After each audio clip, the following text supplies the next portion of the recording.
నేను సాధకుణ్ణి కాదు, నేను సిద్ధపురుషుణ్ణి అంటున్నాడు జనకుడు. సాధనల ద్వారా మనం మోక్షాన్ని వాయిదా వేస్తున్నాం.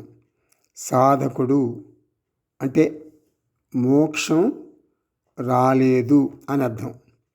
నేను ముక్తి కోసం ధ్యానం చెయ్యను, ముక్తితో ఆనందంగా ధ్యానిస్తాను.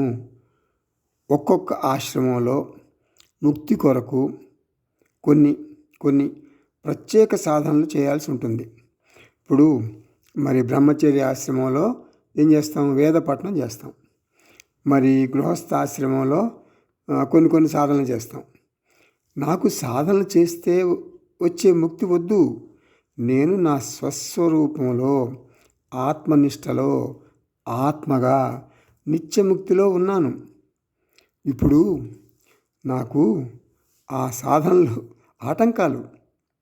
ఇప్పుడు నాకు ఆ సాధనలు వద్దు. నాకు పరిణితి వచ్చింది, నిజం తెలిసింది, ఆత్మజ్ఞానం వచ్చింది, ఆత్మలో రమిస్తున్నాను. సాధనలు అంటే ఏమిటి? కాయిక కర్మ, లేకపోతే వాచిక కర్మ, లేకపోతే మానస కర్మ, పూజ, జపం, ధ్యానం, ఇవన్నీ అనాత్మతో చేసేటటువంటి క్రియలు, అహంకారంతో చేసేటటువంటి కర్మలు. వీటితో నాకు సంబంధం లేదు. నేను నిత్యముక్తుణ్ణి. ఇది నా స్థితి. ఆశ్రమం, అనాశ్రమం వీటి పట్ల నాకు ఆసక్తి లేదు.